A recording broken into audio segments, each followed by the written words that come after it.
We now come to the 10-minute rule motion. Alison Thewliss. Thank you, Madam Deputy Speaker. I beg to move that leave be given to bring in a bill to make provision about supervised drug consumption facilities, to make it lawful to take controlled substances within such facilities in specified circumstances and for connected purposes. Madam Deputy Speaker, one of my constituents mentioned to me on Monday that Glasgow already has drug consumption facilities. They're behind the bushes near his flat.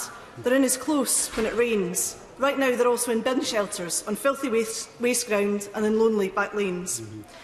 They're in public toilets and in stolen spaces where intravenous drug users can grasp the tiniest modicum of dignity and privacy for as long as it takes to prepare and inject their fix. Often they're alone, and far too regularly drug users will die as a result. Madam Deputy Speaker, as a society we can and we must do much better than that. There is a real and persistent issue in Glasgow. In 2016 there were 2,593 drug-related deaths registered in England and Wales. That same year 867 were registered in Scotland, and of those 257 were in the city of Glasgow. We have an ageing population of people with long-term problem drug use. They are increasingly vulnerable and require particular interventions to reduce harm and encourage them to engage and remain engaged in health services. The largest cohort of drug users in Scotland currently are aged 35 to 44. This ageing population, people who have survived since starting to take drugs in the 1980s and 90s, are in deteriorating health. Due to their sustained opiate use, they are assessed as having a physiological age 15 years greater than their actual age. This population has complex comorbidities with above population level instances of conditions including COPD and asthma, hepatitis C, liver disease, epilepsy, deep vein thrombosis and pulmonary embolism, skin infections and cellulitis, depression and psychosis. This population are vulnerable to overdose and to emergency hospital admission. The Scottish Drugs Forum has carried out research interviews with a large group of older people with a drug problem. This group feel very strongly that they have been left behind, that they are seen as a waste of space. There needs to be a recognition by this House that abstinence-based programmes will not necessarily work for everyone, and that harm reduction and support will be better and more worthwhile interventions for a group of people who have not managed to eliminate drug use in the preceding decades. Madam Deputy Speaker, evidence shows that long-term engagement in treatment is a positive protective factor. The people in Glasgow who would use this facility are not in treatment. This facility would get them through the door, and it would provide a range of other social and medical support to help them stabilise their lives. The report Reducing Opioid-Related Deaths in the UK, published in December 2016 by the Advisory Council on the Misuse of Drugs, recommends that considerations given by governments in each UK country and by local commissioners of drug and treatment services to the potential to reduce drug-related deaths and other harms through the provision of medically supervised drug consumption clinics in localities with a high concentration of injecting drug use. The report cites evidence which demonstrates that these facilities reduce injecting risk behaviours and overdose fatalities. Furthermore, they say that they have been estimated to save more money than they cost due to the reductions in deaths and HIV infections that they produce. Such facilities have not been found to increase injecting, drug use or local crime rates. In addition to preventing overdose deaths, they can provide other benefits, such as reductions in bloodborne viruses, improved access to primary care and more intensive forms of drug treatments. No deaths from overdoses have ever occurred in such facilities. Madam Deputy Speaker, Glasgow has a proposal, a well-worked-through business case produced by the Glasgow Health and Social Care Partnership, which is supported by the Scottish Government. Drug law remains reserved to Westminster, and Scottish ministers have requested permission from the Home Office to allow for the proposal to go ahead. This has not yet been granted. This proposal has real potential to reduce drug-related deaths and ongoing harm. It is for an integrated service, as also recommended by ACMD, not just a shooting gallery, as some have suggested. It will allow for engagement with the population who at the moment are not being assisted very well at all. There will be medically trained staff who can supervise and administer life-saving naloxone should it be required. Some may say, Madam Deputy Speaker, that this is an unnecessary expense. I should say to the ministers opposite, it will certainly cost them nothing.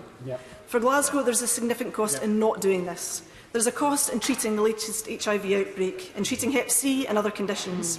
There is a cost in emergency hospital admissions and ambulance call-outs, in police time dealing with complaints. There is a significant cost in clearing up discarded needles, residents being charged by their factor for a problem not of their making, and the council picking up the tab for public spaces. A housing association told me how they are regularly paying to clear up areas of hundreds of discarded syringes.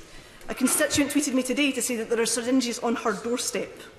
There is an ongoing public health risk to residents who at any time can be pricked by a contaminated needle. And of course there is the intangible cost, Madam Deputy Speaker, in human lives. We should consider all of these costs that we are currently paying in a situation which helps no one.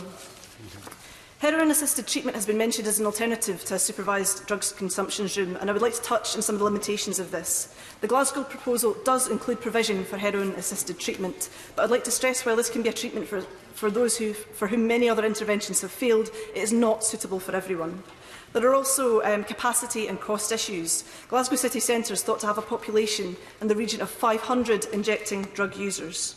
The Glasgow Health and Social Care Partnership believe that they would only have capacity for between 40 to 60 individuals for heroin-assisted treatment, and only when the service was running to full capacity, which will not happen for some time yet.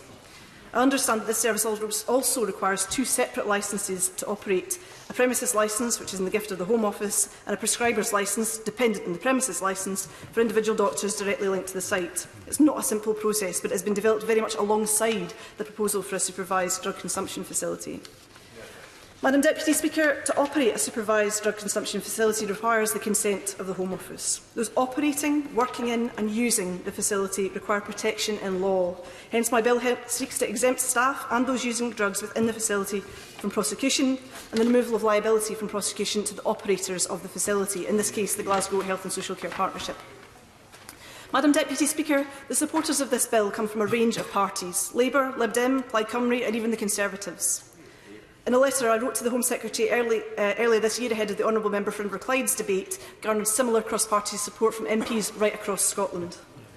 I'm particularly grateful to the Honourable Member for Stirling, who said in giving his support that we should reach out to help those in the grip of drug abuse and do what can be done to help them escape the vile grip of the gangster pushers and dealers. This facility is very much a step in that direction, Madam Deputy Speaker. Madam Deputy Speaker, in my 11 years as an elected member in Glasgow, the issue of drug taking has been a constant. I have seen various police initiatives shunt people around, from bin shelter to close to waste ground. I've seen the council clear up the mess at significant cost and significant risk to their workers.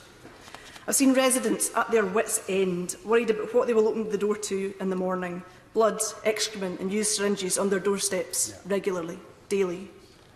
I've seen very vulnerable and desperate women and men injecting into their groin in hidden but still public places. They have nowhere else to go, Madam Deputy Speaker.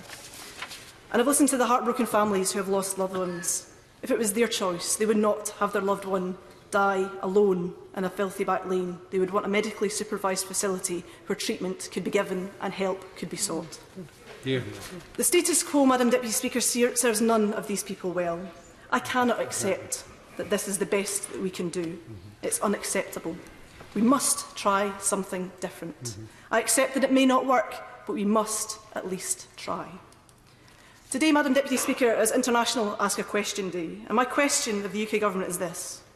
Glasgow has a plan which could reduce drug-related nuisance to residents, reduce harm to drug users and save lives.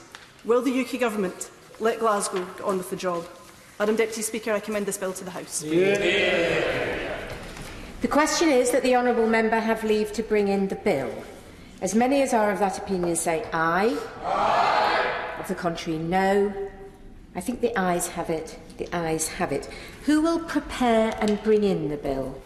Madam Deputy Speaker, Crispin Blunt, Mr Alistair Carmichael, Joanna Cherry, Ronnie Cowan, Christine Jardine, Stephen Kerr, Stuart C. MacDonald, Ian Murray, Liz Saville-Roberts, Mr Paul Sweeney, Dr Philippa Whitford and myself. Alison Thewliss.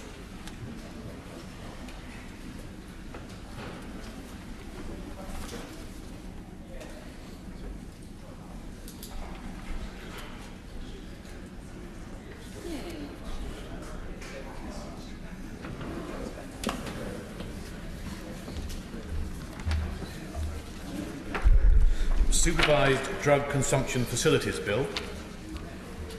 Second reading what day? Friday 27th of April, Madam Deputy Speaker. Friday 27th of April.